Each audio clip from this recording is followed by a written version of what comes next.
누가복음 23장에는 하나님이 보내신 메시아께서 당시 유대교 지도자들에게 붙잡혀서 밤새도록 이리저리 끌려다니면서 재판받으시는 내용을 자세히 기록하고 있습니다.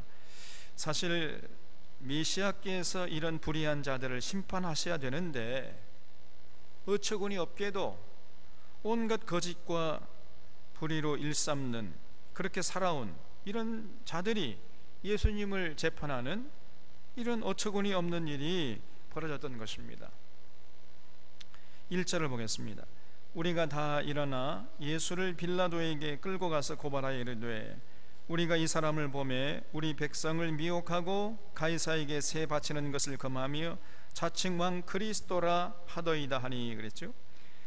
당시 유대는 로마 식민지였기 때문에 재판권이 없었고 사형권이 없었습니다. 그래서 대제사장들과 바리새인들이 예수님을 로마 총독에 끌고 가가지고, 그 당시 이제 총독이 빌라도였잖아요. 그러니까 이제 빌라도에게 저 예수를 좀 사형시켜 주시오, 이렇게 이제 고발했는데, 그 고발의 내용이 뭐냐 하면요, 첫째는 저 예수라는 작자가 백성을 미혹하고 있다는 것입니다. 두 번째는 저 예수가 가이사에게 세금 바치지 말라고 한다는 거예요. 또 세 번째는 자기가 자칭 왕이다, 메시아라, 이렇게 거짓말을 하고 있다는 것입니다. 근데 이들의 이런 세 가지 고발의 내용이 전부 거짓말이었습니다. 예수님이 백성을 미혹한 적이 없었어요. 오히려 하늘의 진리를 전해서 당시 유대교의 거짓된 가르침에 얽매여서 고통받던 생명들을 회복시키려고 예수님께서 그렇게 애를 썼던 것이에요. 당시에 이 대제사장들의 가르침을 따르면 따를수록 오히려 평안이 사라지고 자유가 사라졌습니다. 자기들은 손 하나 까딱하지 않으면서 백성들에게 온갖 고통스러운 멍에를 짊어지우고는요, 그걸 강요했던 것이에요. 이런 모습을 보시고 예수님께서 그들의 어깨에 메어진 그 무거운 멍에를 벗겨주시고 참 평안과 자유를 누릴 수 있도록 진리를 가르쳐 주셨는데, 그래서 그 예수님의 진리를 따르게 되면 누구나 참 평안과 기쁨과 자유를 만끽할 수 있었던 것입니다. 이것이 진실일진데 당시 대제사장들은 거꾸로 예수님의 가르침 때문에 많은 백성들이 미혹당한다, 이렇게 거짓말로 고발했던 거예요.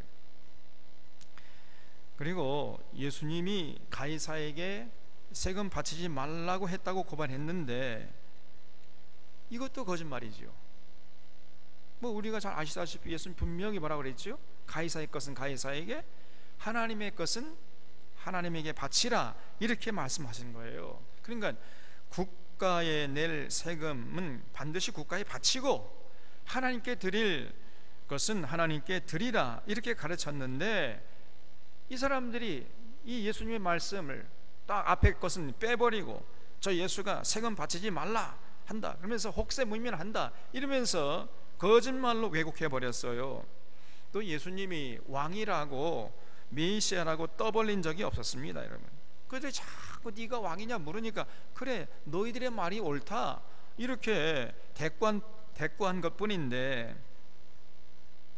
그런데 저들은요 전후 문맥을 싹 빼버리고 저 예수가 자칭 왕이라고 한다, 자칭 메시아라고 한다, 이러면서 이제 거짓 고발한 것입니다. 여러분, 우리 하나님께서 십계명에서 뭐라고 말씀했죠? 내 이웃을 거짓 증거하지 말지니라 그랬잖아요. 이웃에 대해서 거짓 증거하는 것처럼 큰 죄가 없는 것이에요. 그런데 입만 열면 하나님을 사랑한다고 하고 하나님의 뜻을 받들어 산다고 자랑하던 이 대제사장들이 입만 열면 거짓말하는 거예요. 예수님을 온갖 거짓 증거하면서 고발했던 것입니다. 네요, 이런 일들은 놀랍게도 오늘 이 시대에도 여전히 반복되고 있습니다. 요즘 정부가 현장 예배를 자제해 달라고 하니까 이곳저곳에서 목회자들이 정부를 향해서 지금 정부가 교회를 탄압하고 있다, 종교 탄압하고 있다, 종교의 자유를 억압하고 있다, 뭐 이렇게 발끈하고 있어요. 근데 이것은 정말 거짓말입니다. 정말 잘못된 거예요. 지금 정부가 종교를 탄압하는 것이 아니고 전염병을 확산하는 데 좀 협조해 달라는 거 아닙니까? 실제로 현장 예배를 감행하다가 코로나 바이러스에 감염된 교회들이 있잖아요. 그러니까 정부로서는 이런 요구를 하는 것은 너무나 당연한 것입니다. 그런데 정부가 교회를 탄압하고 종교의 자유를 억압한다고 이렇게 자꾸 볼멘 소리를 하니 말이에요. 이런 목회자들이 오히려 지금 교회에 먹칠을 하고 있는 겁니다. 교회 이미지에. 지금 세상 사람들이 교회를 보면서 저 교회도 그 신천지와 똑같구나 그거, 이렇게 부정적인 인식이 지금 팽배해지고 있어요. 여러분, 이미 현장 예배를 감행하고 있는 교회들의 이 잘못된 언행으로 또 많은 목회자들이 함부로 정부를 공격해대고 있기 때문에 신천지를 향하던 비난의 화살이 지금 개신교로 향하고 있는 것입니다. 이렇게 부정적인 이미지가 각인된다면 앞으로 교회는 설 자리를 잃어버릴 것이고 교회의 전도와 선교는 더욱 어려워질 것입니다. 지금 정부가 현장 예배를 자제해 달라고 하는 것은 전염병 확산을 막는데 협조해 달라는 것이에요. 제가 지난주에 교회의 발응이라는 이런 책을 인용해서 말씀드린 것처럼 초대교회는요, 교회가 전염병 확산을 온몸으로 막았습니다. 당시에 로마 사회에 그 패스트라는 그런 전염병이 돌았잖아요. 그때에 다른 로마 의사들은 다 도망쳤는데 기독교인들은요 목숨을 걸고 그 전염병 걸린 환자들을 간호해줘 가지고 낫게 하고, 그래 가지고 오히려 전염병 확산을 방지하는데 거기에 최선을 다한 거예요. 그런데 오늘날 교회는 오히려 전염병을 확산시키는 온상이라는 오명을 스스로 뒤집어 씌려고 하고 있어요. 교회가 사회적 거리두기를 앞장서 실천하면서 세상을 향해서 사회적 거리두기를 실천해 달라고 요청해도 부족할 판인데 오히려 교회가 사회적인 거리두기를 방해하는 듯한 인상을 지금 주고 있는 것입니다. 사실 우리가 지금 교회당에서 예배드리지 못하지만은 그러나 예배를 멈춘 것은 아니잖아요. 예배드리는 장소를 교회당에서 가정으로 잠시 변경한 것뿐입니다. 우리 하나님은 결코 장소에 매여 계시는 분이 아니세요. 오히려 하나님을 사랑하고 하나님의 뜻을 받들어 살려고 하는 하나님의 자녀들이 가는 곳을 하나님께서는요 마다하지 않고 그 자녀들이 어딜 가든지 따라가시는 하나님, 그런 하나님 우리가 임마누엘 하나님이라고 그러잖아요. 그래서 다윗이 시편 23편에서 하나님의 선하심과 인자심이 정녕 나를 따르리니 내가 여호와의 집에 영원히 거하리로다, 이렇게 고백했던 것입니다. 내가 어딜 가든지 하나님께서 하나님의 선하심과 인자심으로 나를 따라오시더라, 이런 체험을 날마다 했던 사람이 다윗이에요. 그래서 이런 고백을 했던 것입니다. 만약에 이 정부가 가정에서도 예배 드리지 말라 그렇게 한다면은 그건 정말 교회를 핍박하는 것이고 종교를 탄압하는 것이죠. 그렇다면 우리가 목숨 걸고 이 정부에 항거해야 되겠습니다만은 지금 그런 상황이 아니잖아요. 그러니까 정부가 교회를 탄압하고 있다는 주장은요, 그건 정말 잘못된 것이고 거짓입니다. 거짓된 주장이에요. 그런데 일부 몰지각한 이 목회자들이 자꾸만 종교를 탄압하고 있다고 막 거짓 증거하면서 정부를 향해서 온갖 막말을 서슴지 않고 있어요. 사회주의 정책을 펼친다느니 뭐 이 나라를 김정은에게 갖다 바치려고 한다느니 이 나라를 그냥 공산화시키려고 한다느니 입에 담을 수 없는 거짓말을 지금 하고 있어요. 이 코로나 사태를 세계에서 가장 잘 대처하고 있다고 칭송을 받고 있는 이 문재인 정부를 칭찬하고 적극적으로 협력해도 모자랄 판인데 왜 이렇게 교회가 문재인 정부를 미워하고 증오하는지 알라가 모를 일입니다. 여러분, 오늘날 이 한국의 개신교가 왜 이렇게 문재인 정부를 증오하는 것입니까? 도대체가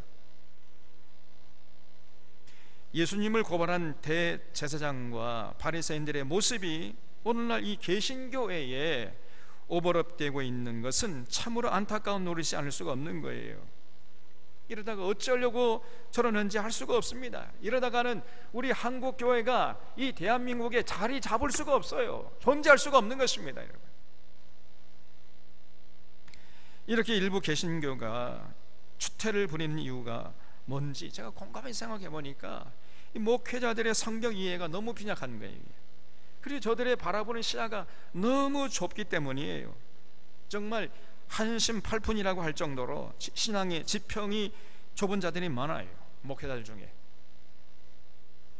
일반 평신도들보다도 더 세상을 바라보는 눈이라든가 성경을 보는 안목이 더 일천한 이런 자들이 많아요.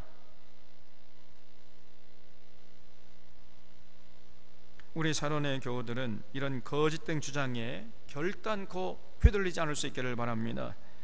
오늘 이 시대야말로 저런 팔푼이들이 유신 독재 시절, 군사 독재 시절에 그토록 전가의 보도처럼 휘둘러대던 로마서 13장 그 말씀이 나오잖아요. 위에 있는 권세들에게 복종하라.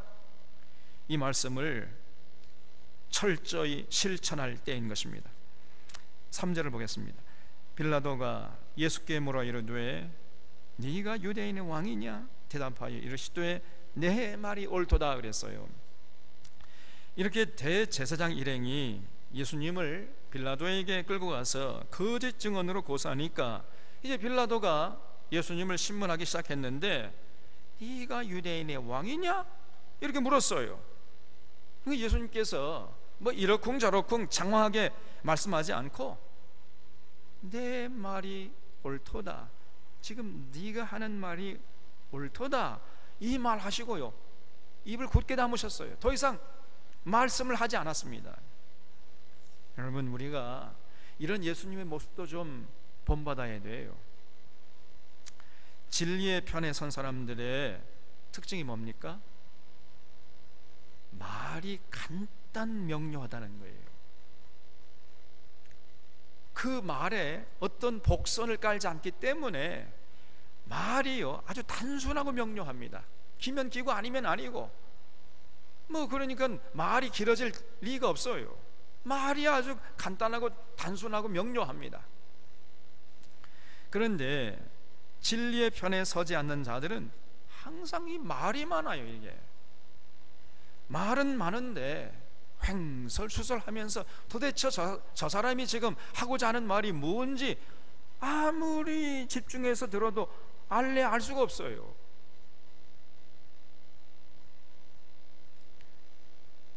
왜냐하면 자꾸만 자기 생각을 말이죠 비비 꽈고 자기 생각이 들통나면 안 되니까 자기 생각과 말과 행동이 다르니까 자꾸 이 말이 길어지는 거예요. 이게 말이 흐리멍텅하고 그러니까 자꾸 횡설수설하는 거지요. 여러분, 우리는 우리의 생각을 단순 명료하게 하고 그리고 우리의 이 단순 명료한 생각을 단순하게 명료하게 전하는 이런 연습을 하셔야 돼요. 그렇기 위해서는 가장 중요한 것이 먼저 마음이 깨끗해야 된다. 마음을 깨끗하게 해야 돼요. 그래서 예수님께서 말씀하시기를 마음이 청결한 자는 복이 있나니 저희가 하나님을 볼 것이며 이랬습니다. 여러분, 참으로 놀라운 진리의 말씀을 가르쳐 주신 거예요. 예수님께서 마음이 언제나 가을 하늘처럼 청결했기 때문에 예수님의 말씀은요 언제나 단순하고 명료했습니다. 네가 유대인의 왕이냐? 그래, 너의 말이 옳도다. 내 말이 옳도다. 세 단어면 끝났어요. 더 이상 말이 필요 없습니다. 그러니까 이 4절에 빌라도가 대제사장들과 무리에게 이르되 내가 보니 이 사람에게 죄가 없도다 하니 그랬죠. 빌라도가요 산전수전 다 겪은 사람 아닙니까?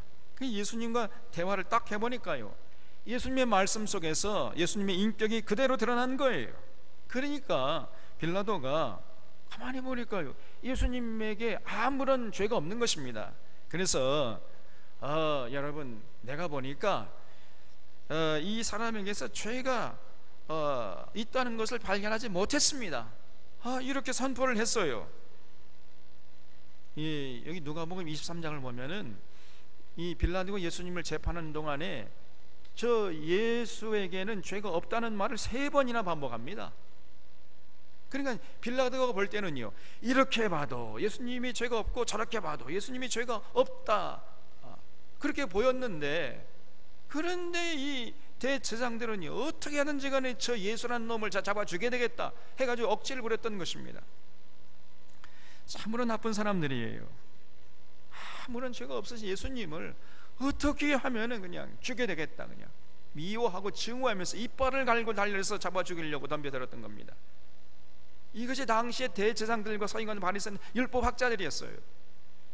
5절에 보면 무리가 더욱 강하게 말하되 그가 온 유대에서 가르치고 갈릴리에서부터 시작하여 여기까지 와서 백성을 소동케 하나이다 그랬죠. 그러니까 이 빌라도가 저 예수라는 사람은 죄가 없다 이렇게 하니까요, 이제는 고발하기를 저 예수가 갈릴리에서 시작해가지고 여기까지 백성들을 가르치고 있다 이렇게 이제 또 고발했어요. 그래가지고 시비를 거는 겁니다. 아니 여러분, 백성을 가르치는 것이 무슨 죄가 됩니까? 백성들에게 가르친 내용이 맞느냐 틀리느냐 이걸 가지고 따지는 것이 아니라 백성들에게 가르쳤다는 거예요. 가르치는 것이 도대체 뭐가 잘못이에요? 그러니까 저들의 논리가 얼마나 빈약한지 모릅니다. 그리고 예수님이 갈릴리에서부터 예루살렘까지 가는 곳마다 백성을 소동케 했다고 그렇게 이제 또 시비를 걸었는데, 여러분 예수님은요 갈릴리에서부터 시작해가지고 예루살렘까지 단 한 번도 소동케 한 적이 없었습니다. 그렇잖아요. 가난과 굶주림과 질병에 시달리는 백성들과 함께 했을 망정이지, 또 예루살렘 성에 입성하실 때에도 태어나서 단 한 번도 사람을 태워보지 못한 어린 나귀를 타고 터덜터덜 비틀비틀 초라하게 쓰러질 듯 이렇게 입성하신 예수님이셨는데 무슨 소동을 한 적이 있습니까, 여러분? 예수님의 그 모습 속에서는요, 그런 의지나 그런 시도를 우리가 단 한 번도 발견할 수가 없어요. 그런데 저 예수라는 작자가 갈릴리에서부터 시작해가지고 가는 곳마다 세상을 소동케 했다는 거예요. 그러더니 여기까지 와서 지금 소동케 한다 이렇게 거짓말로 고발을 했어요. 그러니까 빌라도가 가만히 듣더니요, 6절 말씀에 빌라도가 듣고 그가 갈릴리 사람이냐 물어 헤롯의 관할에 속한 줄을 알고 헤롯에게 보내니 그때에 헤롯이 예루살렘에 있더라 그랬지요. 이 대제사장들은 죽여달라고 떼를 쓰고 가만히 보니까 예수님은 죄가 하나도 없고, 그러니까 빌라도가 난감한 거지요. 어떻게 하면 좋을까 생각하다가 예수님이 갈릴리 출신이라는 소리를 듣고 귀가 번쩍 뜨인 거예요. 그래? 저 예수가 갈릴리 출신이야? 그렇다면은 이 갈릴리를 통치하고 있는 분봉왕 헤롯에게 보내야지 왜 내게 보냈느냐? 그래가지고요, 마침 헤롯이 이제 예루살렘에 와 있었다는 거예요. 그러니까 저 예수를 헤롯에게 보내라 이렇게 했던 것입니다. 8절 보겠습니다. 헤롯이 예수를 보고 매우 기뻐하니 이는 그의 소문을 들었으므로 보고자 한지 오래였고 또한 무엇이나 이적 행하심을 볼까 바랐던 영고로라. 여러 말로 물으나 아무 말도 대답하지 아니하시니 대제사장들과 서기관들이 서서 힘써 고발하더라 그랬죠. 여기 나오는 헤롯은 헤롯 안티파스라는 사람이에요. 성경에 보면은 헤롯이 4종류의 사람이 나옵니다. 그래서 여기 나오는 헤롯은 헤롯 안티파스라는 사람인데, 이 사람이 바로 어떤 짓을 했냐면요, 전에 세례 요한이 그 헤롯의 동생의 아내 그 헤로디아죠. 헤로디아를 빼앗아 가지고 자기 아내 삼았잖아요. 그런 적이 있었는데 그걸 보고 세례 요한 가가지고 당신 어떻게 말이야 그런 나쁜 짓을 했어 이렇게 지적하니까 화가 나가지고 세례 요한을 잡아다 감옥에 쳐넣었잖아요. 그러나 나중에 세례 요한은 그냥 목을 쳐가지고 참수시킨 이러한 사람이 바로 이 헤롯 안티파티였습니다. 그래서 예수님께서 헤롯을 일컫기를 저 여우라고 이렇게 말씀하실 정도로 정말 이 잔인하고 간사하고 아주 비열하고 야비한 사람이었습니다. 이 헤롯이 그동안 예수님에 관한 소식을 풍문으로 들었거든요. 이 예수라는 사람이 그냥 오병이어의 기적을 일으키고 광풍도 잠잠케 하고 죽은 자도 살려낸다, 막 대단하다, 이런 소문을 듣고 도대체 예수가 어떤 자길래, 그러면서 굉장한 시기와 질투심을 가지고 예수님을 보기 원했거든요. 그런데 예수님이 딱 자기 앞에, 이제 자기 눈앞에 나타나니까 뛸 듯이 기뻐하면서 예수님에게 그냥 막 이것저것 물었던 것입니다. 근데요, 예수님은 단 한마디도 대답하지 않았어요. 아예, 여러분, 이렇게 상대방이 묻는데 한마디도 대답하지 않으면 얼마나 상대방이, 그 묻는 상대방이 무안하겠습니까? 그러니까 예수님은요, 헤롯이 아무리 물어도 한마디도 대답하지 않으면 아예 그냥 그 헤롯 존재 자체를 그냥 무시해버린 겁니다. 아무리 물어도 대답하지 않았어요. 대부분의 사람들은요, 권력자 앞에 서게 되면요, 한없이 비굴해집니다. 그리고 힘없고 빽없는 자들 앞에서는 어깨에 힘을 주는 법인데, 예수님은 정반대로 하셨어요. 가난하고 힘없는 자들에게는 그렇게 사상할 수가 없을 정도로 친절하게 대하셨고, 높은 자리에 앉아가지고 거들먹거리는 이런 자들을 보기만 하면요, 그들 완전히 무시해버렸습니다. 그냥 발톱의 때만큼도 여기지 않았어요. 이 예수님의 모습이었습니다. 우리가 여러분 이런 예수님의 모습도 마음에 새겨야 돼요. 그래서 여러분 성경이 가르치는 게 뭡니까? 강한 자에게는 강해야 돼요. 약한 자에게는 한없이 약해라. 이것이 하나님의 뜻이에요. 강한 자에게는 강하고 약한 자에게는 약해야 되는 거예요. 근데 대부분의 사람들이 강한 자에게는 약해져, 비굴해져요. 그 약한 자 앞에는 그냥 강해집니다, 여러분. 이것처럼 비굴한 것이 없는 거예요. 이게 하나님의 뜻이 아니에요. 그거는. 우리 사론의 교우들은 오늘 이 예수님의 모습을 마음판에 꼭 새길 수 있기를 바랍니다. 이렇게 헤롯이 아무리 이것저것 물어도 전혀 예수님께서 대답하지 않으면서 그 헤롯의 존재 자체를 아예 무시해버리니까 그런 모습을 곁에서 지켜보더니요, 대제사장들과 바리새인들이 몸이 다른 거예요. 그냥 그러면서 그냥 쳐 죽일 놈, 저 무엄한 놈, 저게 이 자리가 어느 자리라고, 어느 안전이라고 저렇게 입을 굳게 다물고 있어, 너 양심이 찔려서 그렇지, 막 그러면서 이제 그 헤롯 앞에서 예수님을 힘써 고발했다는 거예요. 하나님 두려운 줄 모르고 권력자들의 비유나 맞추려고 앉아있는 이러한 대제사장들 얼마나 야비하고 비굴합니까, 여러분? 근데 오늘날 이런 자들이 많아요, 한국교회 안에도. 그러니까 헤롯이 체면이 안 서잖아요. 그래서 11절에 헤롯이 그 군인들과 함께 예수를 업신여기며 희롱하고 빛난 옷을 입혀 빌라도에게 도로 보내니 헤롯과 빌라도가 전에는 원수였으나 당일에 서로 친구가 되니라 그랬죠. 이렇게 헤롯이 예수님을 이제 희롱을 한 거지요. 예수님을 희롱하면서 자기의 존재를 높이려고, 얼마나 이 천박한 사람인지 알 수 없습니다, 이 헤롯이라는 놈이. 그러니까 예수님을 그냥 완전히 희롱하고 능욕하고 그러다가 이제 다시금 빌라도에게 보낸 거예요. 그러니까 대제사장들은 빌라도에게 보내가지고 예수님을 좀 사형시켜달라 부탁을 했고, 또 빌라도는 헤롯에게 보내고, 또 헤롯은 다시 빌라도에게 보내고, 그냥 왔다리 갔다리. 그러니까 예수님께서 그런 그 야비한 자들에게 그냥 이끌려가지고 밤새도록 이리저리 끌려다니면서 재판을 받으셨던 것입니다. 거기 헤롯과 빌라도가 전에는 원수였으나 당일에는 서로 친구가 되니라. 한번 줄쳐보세요.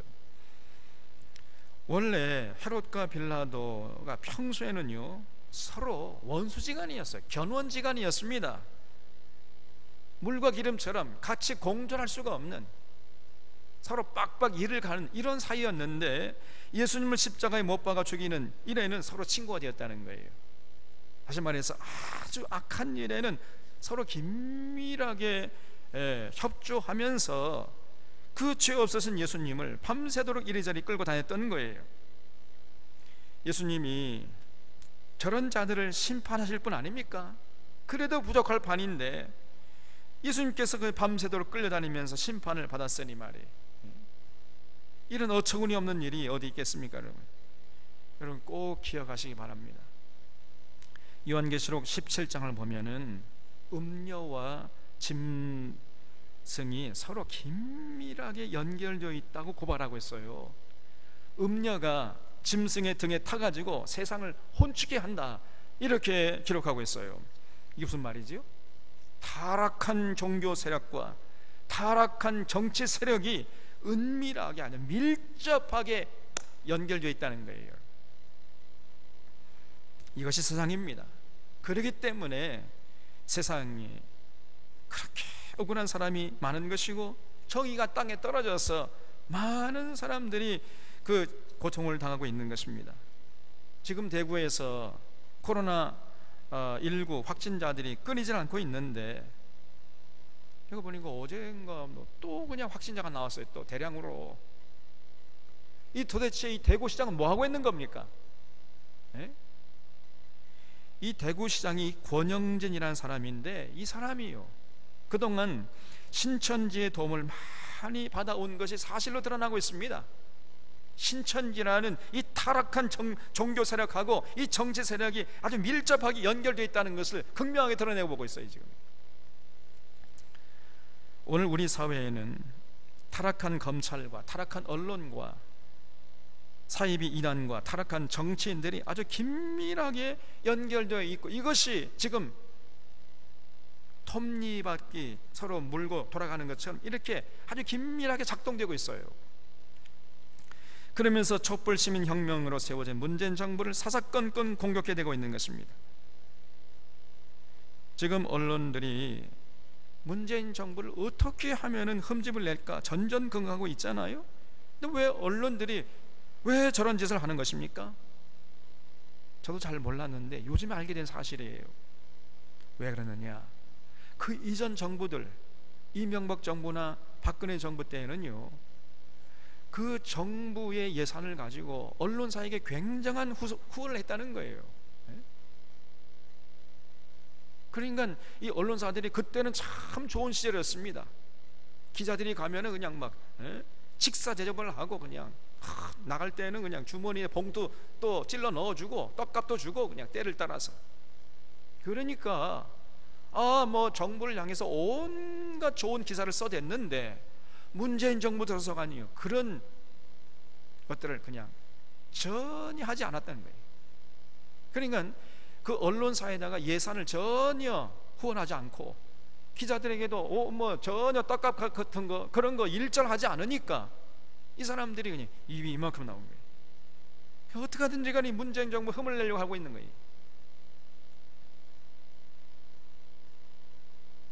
문재인 정부가 언론과 거리두기를 하고 있는 겁니다. 그 전에 정부들은 참 밀착되어 있었거든요. 얼마나 나쁜 짓을 했습니까, 여러분?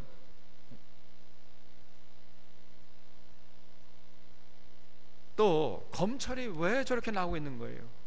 이 문재인 정부가 공수처법을 시행하려고, 그래서 그동안에 이 검찰이 누려왔던 이 무소불위의 권력을 이제 회수하려고, 기득권을 내려놓으려고 하니까 이 검찰이 저렇게 지금 나온 겁니다, 여러분. 검찰 노릇 하다가 이제 검찰 그만두고 변호사 하면은요 1년에 전관예우법을 적용받아가지고 우리 서민이 가진 상상도 할 수 없는 수십억 수백억을 번다는 거예요. 1년 만에 2년 몇 만에 그냥. 이러한 불의한 이 나라를 제대로 개혁해 보려고 하는 것이 문재인 정부 아닙니까? 그래서 더불어 사는 이런 세상을 지금 만들려고 하는 거 아니겠습니까? 그래서 그동안 불의한 방법으로 기득권을 누리던 것들을 회수해가지고 국민에게 되돌리고 정말 더불어 살라는 하나님의 뜻을 지금 행하려고 하고 있는데, 그렇다면 교회라도 중심을 잡고 이 정부를 칭찬하고 격려해야 마땅할 텐데 오히려 교회가 함께 놀아나고 있는 거예요. 이게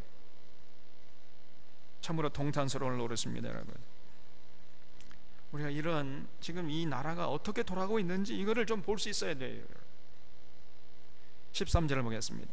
빌라도가 대제사장들과 관리들과 백성을 불러 모으고 이르되 너희가 이 사람이 백성을 미혹하는 자라 하여 내게 끌고 왔도다. 보라, 내가 너희 앞에서 신문하였으되 너희가 고발하는 일에 대하여 이 사람에게서 죄를 찾지 못하였고 헤롯이 또한 그렇게 하여 그를 우리에게 도로 보내었도다. 보라, 그가 행한 일에는 죽을 일이 없느니라 그랬지요. 빌라도가 여러분 보십시오, 헤롯도 죽일 죄를 찾지 못하고 제게 다시 보내지 않았습니까? 이러면서 이제 빌라도가 두 번째 예수님에게 죄가 없다고 선포를 하니까요. 그러면서 이제 16절에 그러므로 때려서 놓겠노라 이렇게 했는데, 아니 죄가 없으면 그냥 풀어줘야지 왜 때립니까? 때리기는 죄가 없는데 때려서 놓아주겠다는 거예요. 그러면 백성들이 빌라도에게 뭐 어떻게 얘기를 해야 됩니까? 아니 죄가 없으면 그냥 때리지 말고 놓아줘야지 왜 때립니까? 이렇게 항의할 거 아니에요. 그렇게 나와야 되는데 이 무지렁이 백성들이 정반대로 반응을 했어요. 여기 18절에 무리가 일제히 소리질러 이르되 이 사람은 없이 하고 바라바를 우리에게 놓아주소서 하니 이 바라바는 성중에서 일어난 밀란과 살인으로 말미암아 옥에 갇힌 자라라 그랬죠. 여기 누가복음에는 안 나오는데 요한복음을 보면은요, 빌라도는 어떻게 하든지 예수님을 그냥 무죄 석방하려고 했던 겁니다. 그런 마음이 있었어요. 왜냐하면 이 자기 부인이 와가지고 예수님에 관한 꿈 얘기를 해줬거든요. 여보, 내가 어젯밤에 꿈을 꿨는데 저 사람 때문에 내가 많은 고통을 당했어. 그러므로 당신은 저 의로운 사람에게 어떤 짓도 하지 마라 이렇게 신신당부했거든요. 그래서 그 자기 아내가 해준 꿈 얘기도 걸리기도 하고, 그래서 어떻게 해서든지 간에 예수님을 무죄 석방을 하려고 했는데 문제는 대제사장들이 가만 안 있을 거란 말입니다. 그래서 어떻게 하면 좋지? 이렇게 생각하다가 이러면 되겠구나 이렇게 이제 생각해낸 자가 바로 바라바였던 거예요. 바라바. 이 바라바는 살인하고 강도짓 해가지고 잡혀와 있었는데, 그래서 이 빌라도가 바라바와 예수님을 군중들 앞에 딱 내세우고 여러분, 이 바라바 예수 중에 누구를 풀어주면 좋겠습니까? 이렇게 하면은 틀림없이 그 군중들이 저 예수를 풀어주고 바라바를 못 박으시오 이렇게 나올 줄 알았던 거거든요. 그래서 이렇게 좋은 생각이다 해가지고 예수님과 바라바를 군중 앞에 세우고 여러분 누구를 석방하면 좋겠습니까? 그랬더니요, 이 군중들이 웬걸 저 바라바를 풀어주고 예수를 십자가에 못 박으라는 겁니다. 그냥 지금 빌라도의 예상과는 정반대로 행동을 해버렸어요. 이 군중들이, 이 무지한 군중들이 문제 또. 그래서 20절에 빌라도는 예수를 놓고자 하여 다시 그들에게 말하되 그들은 소리질러 이르되 그를 십자가에 못 박게 하소서, 십자가에 못 박게 하소서 하는지라 그랬지요.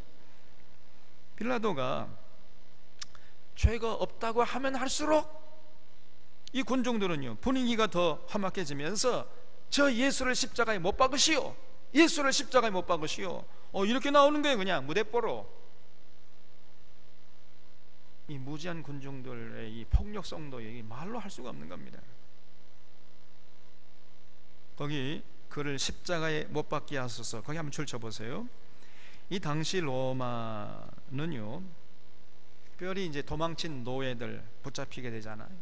그리고 또 반역한 사람들, 이런 사람들은요 특별히 십자가형을 받게 했어요. 여러분, 이 십자가형은요 인류가 고안해낸 그 형틀 중에서 가장 잔인한 형틀이었습니다. 여러분, 사람을 죽이는 방법이 여러 가지 있잖아요. 교수형이 있죠. 또 총살형이 있습니다. 또 화형이 있어요. 또 능지처참, 우리 조선시대 때문에 그런 거죠. 그런 거 있고, 또 십자가형, 여러 가지 다양한 방안들을 인류가 고안해냈는데 그 중에서 가장 잔인한 형들이 바로 십자가형이에요. 여러분, 십자가는 뭐냐면요, 죄수를 십자가 이렇게 만들어 놓은 그 기둥에 묶어요. 그리고 양손에다가 못을 박습니다. 그리고 다리는 포개 가지고 대못을 박아요. 그래서 3개의 못이 필요했던 거예요. 그런 다음에, 그러면 사람이 쉽게 안 죽잖아요. 그러니까 이제 허리에다가 창을 찔러 놨습니다. 그리고 빼니까 그 허리에서 온갖 피와 물이 쏟아지는 거예요. 그렇게 해가지고 매달아 놓는 겁니다. 이게 십자가형이에요. 그러면 사람은, 좀 건강한 사람은 한 2-3일 정도 가다가 죽습니다. 그리고 더 건강한 사람은 한 일주일도 가는 사람이 있다고 그래요. 그런 기록도 있습니다. 일주일 동안이나. 그러니까 온갖 고통을 다 맛보게 하면서 서서히 죽게 하는 아주 잔인한 형틀이 이게 십자가형이었어요. 여러분, 그렇게 2-3일 이렇게 묶여져 있어 봐요. 그러면 피 냄새가 이제 퍼질 거 아닙니까? 그러면 누가 오겠습니까? 그 피 냄새를 맡고 누가 와요? 하늘에서 이제 까마귀 떼, 독수리 떼가 또 날아와가지고 살점을 뜯어먹는 겁니다, 여러분. 그런 잔인한 십자가에 예수님을 못 박으시오, 못 박으라고 이렇게 외쳐댔어요, 군중들이. 아니, 도대체 이 군중들에게 예수님이 뭘 잘못했습니까? 무슨 잘못을 했다고? 무슨 철천지 원수질을 했다고? 도대체 이렇게 나오는 거예요, 이 군중들이. 이 전부 대제사장들과 서기관과 바리새인들에게 사주받아가지고 휘둘려가지고 그런 거예요. 거짓된 주장에 놀아나는 거예요. 그러니까 이 영적인데 무지하면 어떻게 할 수가 없습니다. 22절에 빌라도가 3번째 말하되 이 사람이 무슨 악한 일을 하였느냐? 나는 그에게서 죽일 죄를 찾지 못하였나니 때려서 놓으리라 하니 그들이 큰 소리로 재촉하여 십자가에 못 박기를 구하니 그들의 소리가 이긴지라. 거기 그들의 소리가 이긴지라 주셔보세요.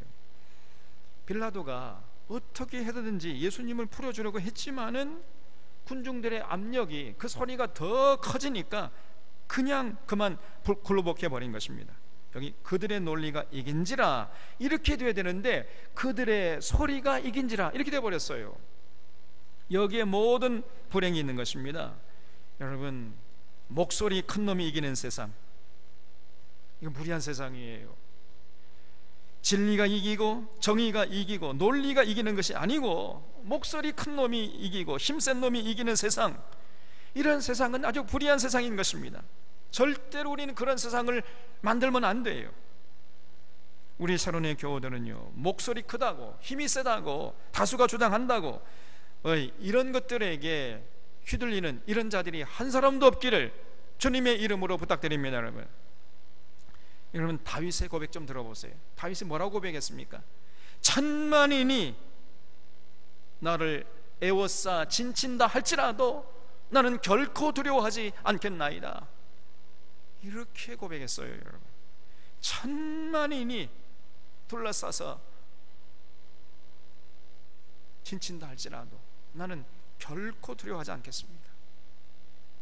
이 정도 돼야 돼요. 여러분, 샤론의 교우들은 목소리 큰 자가 이기지 않도록, 진리가 이기는 세상이 되도록 거기에 관심 갖고 헌신해 주시기를 주님의 이름으로 부탁드립니다. 여러분, 24절에 이에 빌라도가 그들이 구하는 대로 하기를 언도하고 그들이 구하는 자 곧 밀란과 살인으로 말미암아 옥에 갇힌 자를 놓아주고 예수는 넘겨주어 그들의 뜻대로 하게 하니라 그랬죠. 이 빌라도가 이제 군중의 압력에 굴복해가지고 그들의 뜻대로 그냥 예수님을 십자가에 내주고 말았습니다. 26절에 그들이 예수를 끌고 갈 때에 시몬이라는 구레네 사람이 시골에서 오는 것을 붙들어 그에게 십자가를 지워 예수를 따르게 하더라 그랬죠. 예수님이 십자가를 지고 이제 골고다 언덕까지 가시는데, 여러분, 예수님께서 공생의 3년 동안 어떻게 보내셨습니까? 제대로 쉬지도 못하시고 몰려드는 그 사람들, 그 환자들 다 일일이 손을 대면서 고쳐주시고 또 밤이 되면 밤이 맞도록 기도하시고, 또 낮이 되면 그냥 이 동네 저 동네 다니면서 하늘의 진리를 전해주시고, 이렇게 3년 보내지 않았습니까? 그리고 또 이제 예수님께서 잡혀가지고 이 사람 저 사람에게 끌려다니면서 밤새도록 재판 받으시고, 그리고 이제 또 골고다까지 끌려가기 직전에 예수님께서 로마 군병들에게 아주 채찍으로도 맞았거든요. 그래서 피를 많이 흘렸던 것입니다. 그러다 보니까 예수님의 이제 기력이 다 떨어진 거죠. 그래서 십자가를 지고 가는데 그 십자가 질 힘이 없는 겁니다. 그래서 가다가 넘어지고 또 넘어지고 또 넘어지고 그랬던 거예요. 넘어지면은 로마 군병들이 채찍으로 때려서 이렇게 세우고, 그러다가 또 힘에 겨워서 넘어지면 또 채찍으로 저 패고 그냥. 그러다 보니까 자꾸만 이제 약속된 시간이 늦어지고, 그러니까 로마 군병이 이거 안 되겠다 싶어가지고 옆에 있는 이렇게 건장한 사람을 보고, 너 일로 와, 너 이 예수 대신에 십자가를 지고 따라와, 이렇게 된 거예요. 그 사람이 바로 누구냐? 구레네 시몬이라는 것입니다. 근데 여기 이 구레네라는 장소는 지금으로 하면은 북아프리카 리비아라는 나라가 있어요. 왜냐면 카다피 나라 리비아 있잖아요. 그 나라예요. 그 북아프리카 지중해를 이렇게 끼고 있는 맨 꼭대기, 아프리카 맨 꼭대기, 그 북아프리카의 수도 트리폴리라는 곳이 있어요. 그것이 바로 옛날 구레네입니다. 이 구레네에서 온 시몬이 이제 유월절을 지키기 위해서 예루살렘으로 왔던 것으로 보이는데, 이 마침 그 십자가형 장소에 있다가 그만 이제 신목을 당해가지고 억지로 십자가를 진 것이죠. 그래서 이 사람이 십자가 질 때 처음에는 괜히 옆에 있다가, 예수님 옆에 있다가 그냥 억울하게 내가 십자가를 졌네 이렇게 생각했을지도 몰라요. 그런데 초대교회에 내려오는 전설에 의하면요, 나중에 이 구레네 시몬이 예수님을 영접하고 많이 후회를 했다는 겁니다.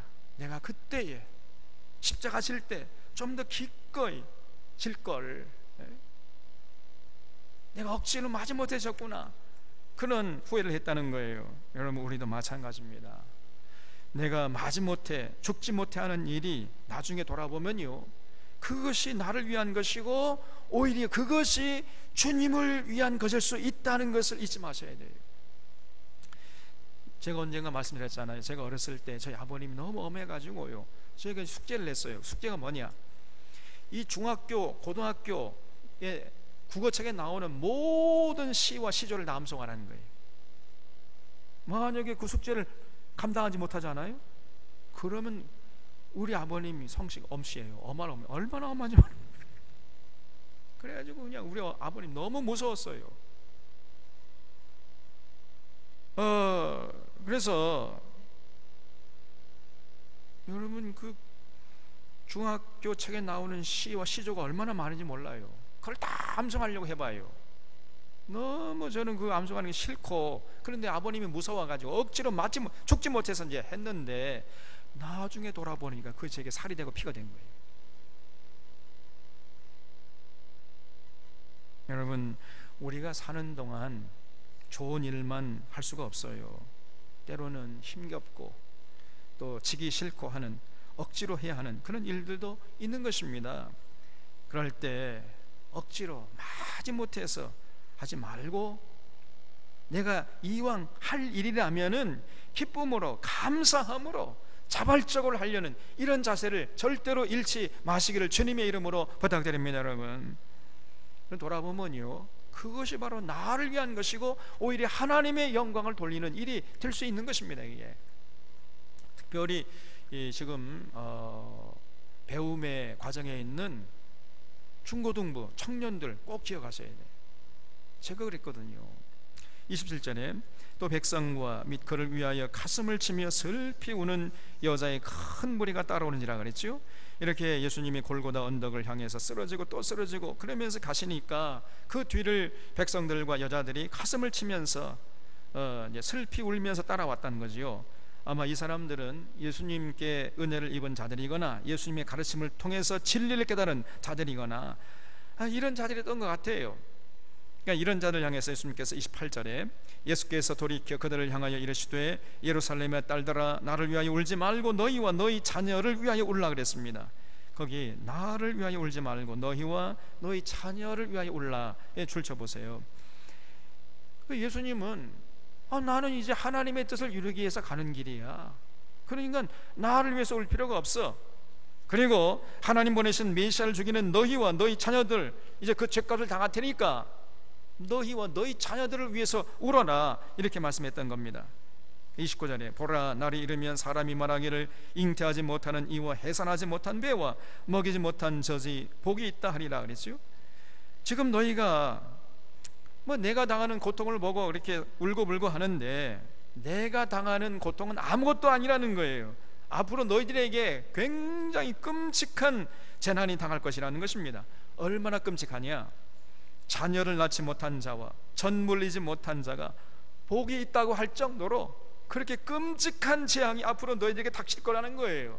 그러므로 너희와 너희 자녀를 위해서 울라고 말씀하신 것입니다. 여러분, 우리가 지난번에 누가복음 21장에서 말씀드린 것처럼 이 예수님의 예언이 이제 그로부터 한 30년 40년 지난 다음에 AD 70년에 이루어졌잖아요. 로마의 티투 장군이 이제 군대를 몰고 쳐들어와가지고 예루살렘 성을 돌 위에 돈 하나 남기지 않고 전부 무너뜨렸지 않습니까? 그때의 이 예수님의 예언이 그대로 이루어진 거예요. 30절에 그때에 사람이 산들을 대하여 우리 위에 무너지라 하며 작은 산들에 대하여 우리를 덮으라 하리라 그랬죠. 너무 고통스러워가지고 그냥 산이 내게 무너져가지고 내가 빨리 죽었으면 좋겠다, 그럴 정도로 고통스러운 날이 이를 것이라는 거예요. 그러면서 31절에 푸른 나무에도 이가 작거든 마른 나무에는 어떻게 되리요 하시니라 그랬죠. 그러니까 아무 죄도 없는 사람이 이런 재앙을 당한다면은 죄 많은 너희 유대 백성들이 당할 재앙은 얼마나 크겠느냐는 것입니다. 그래서 나를 위해 울지 말고 너희와 너희 자녀를 위해 울라고 이렇게 말씀하신 것입니다. 그렇습니다. 여러분, 이제 예수님은 하나님의 뜻을 받들어서 십자가의 길을 가셨습니다. 이제 남은 것은 우리들이에요. 그래서 오늘 우리들도 예수님의 고난을 놓고 울어야 할 것이 아니고 우리와 우리 자녀들을 생각하면서 울어야 되는 거예요.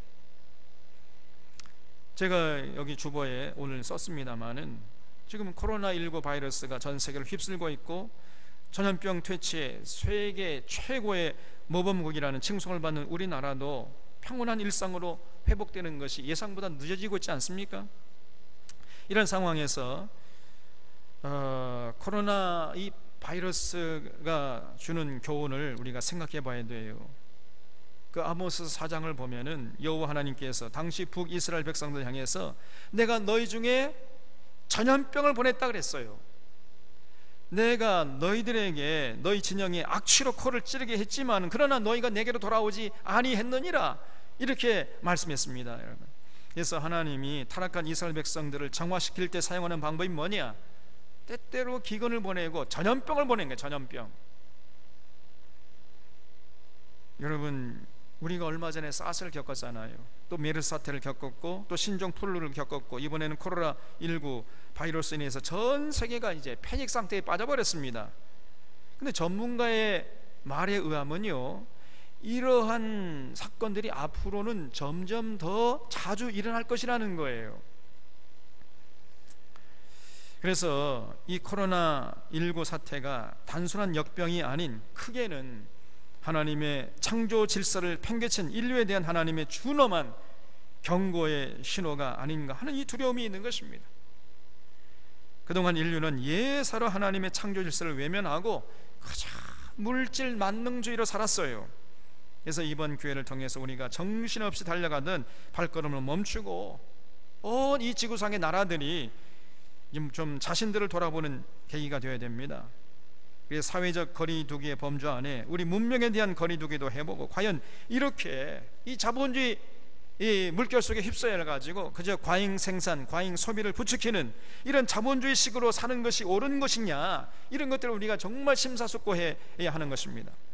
또 돌아보면은 이번 코로나 사태로 인해서 그동안 우리들이 놓치고 있었던 많은 것들을 깨닫게 되었어요. 무엇보다도 이 패륜 집단, 사기 집단, 신천지가 그동안 한국 사회와 우리 한국의 정치를 얼마나 타락시켜 왔는지 하는 점을 우리가 알게 된 것입니다.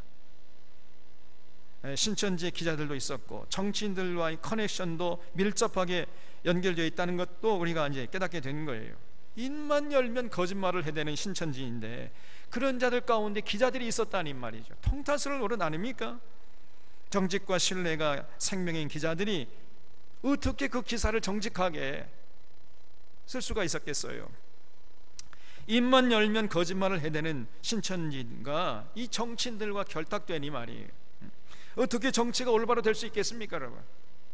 생각만 해도 끔찍한 일이에요. 그러니까 신천지가 그동안 우리 한국 사회를 얼마나 병들게 했는지 이것이 이제 만천하에 드러난 것입니다. 그런데 이 신천지는 사실은 한국교회가 만든 거 아닙니까? 이 한국교회가 병들었기 때문에 만들어낸 것이 바로 이 신천지예요. 그래서 오늘 한국교회는요, 지금 사도난말할 때가 아닙니다. 한국교회는 성경의 가르침에서 매우 멀리 떠나 있어요. 빨리 이것을 깨닫고 성경의 가르침으로 돌아가야 됩니다. 그래서 이번 교회를 통해서 한국교회가 진실로 성경을 빠르게 가르치는 일에 나서야 돼요.